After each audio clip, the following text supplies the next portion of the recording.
This video is on the ear. I just want to point out while this is up on the little platform here, first the outer ear, middle ear, and inner ear. So the outer ear is all of this. And remember, you learned in the skull chapter already that there's a hole in the temporal bone for the ear, and that is called the external acoustic meatus. So this should all look like bone to you. It's white with some red bone marrow and the spongy bone, right? So this is all the temporal bone. And then the hole in the temporal bone right here, all of this hole, is the external acoustic meatus. It is lined with this tube, and that's part of the outer ear. So the outermost part of the outer ear is the pinna, also known as the auricle. And then you have the auditory canal, also known as the external auditory canal. The function of the auricle, the pinna, is to channel sound waves into the auditory canal so that they then will hit this structure here, which is called the tympanic membrane. So this is the outer ear, the pinna, auricle, and the auditory canal. This is the border between the outer and the middle ear, and it's called the tympanic membrane. So I'm going to turn it around so that you can see it. It's cone-shaped. Can you see that? So there's like a bowl structure. So this is the tympanic membrane, and it separates the auditory canal, which is filled with air, from the middle ear cavity,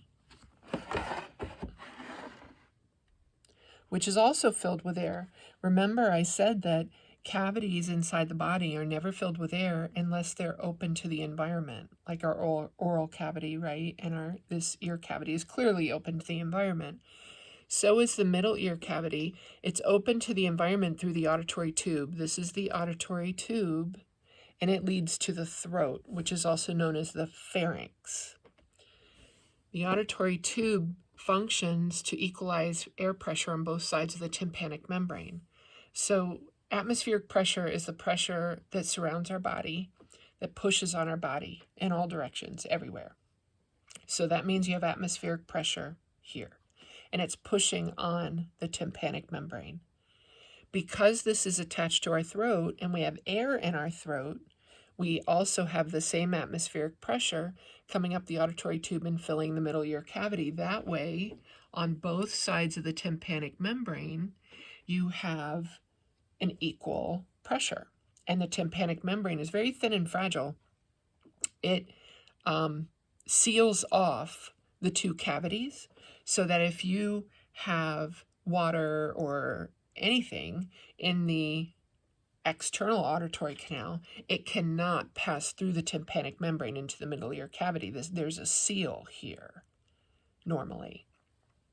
So if you get a middle ear infection, it's real easy for germs to travel up the auditory tube into the middle ear cavity and cause overgrowth of bacteria, and you can have pus in there. So that increased pressure is going to push on the tympanic membrane, and it's going to flatten it out. It's normally cone-shaped, trying to make my hand like a cone, and it's going to flatten it out because it's pushing in this direction. And then you can't hear very well. The same thing happens if you go up in an airplane. They pressurize the air cabin, and all of a sudden the pressure out here is going to be greater than the pressure in the middle ear cavity.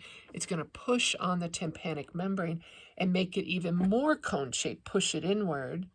And then you can pop your ears. The way you do that is you close your nose and blow, and that blows air into the middle ear cavity and pops the eardrum back into position, and now you can hear well again.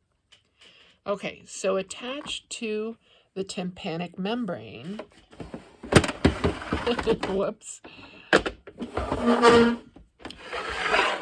Attached to the tympanic membrane, well, now it's not looking at the ear. Still, I'm going to put it back together. I'm not going to start over. That's going to take me too long. So, sorry about that. Now we're going to just look at, I wanted a dark background. So, yeah, I'm going to pull it back. So attached to the tympanic membrane is an ossicle. It's called an auditory ossicle. This one here is attached to the tympanic membrane, and it's called a malleus. Then there's a bone attached to the malleus that's called the incus. Okay? Now I'm going to put it back. The third auditory ossicle is found in your model attached to the inner ear. So this is kind of like a stirrup shaped bone, right? This is the stapes. The part of the stapes that attaches to the inner ear is oval shaped. I'm going to turn it so you can see that it is oval shaped. The part of the inner ear under that oval part of the stapes is called the oval window. So under there is the oval window. The inner ear has two main parts. Try to get the black background so you can see this better.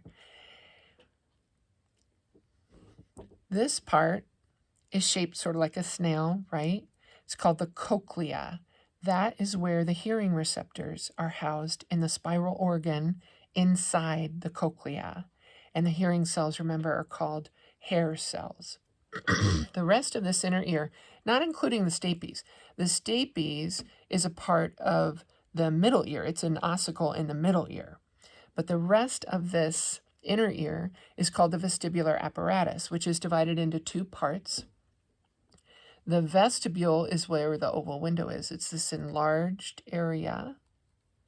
And then the three semicircular ducts. Hopefully you can see that these ducts are oriented in the three planes of our world, one going up, one going side to side, and then one going this way. Okay? And the semicircular ducts handle dynamic equilibrium, which is the equilibrium of motion.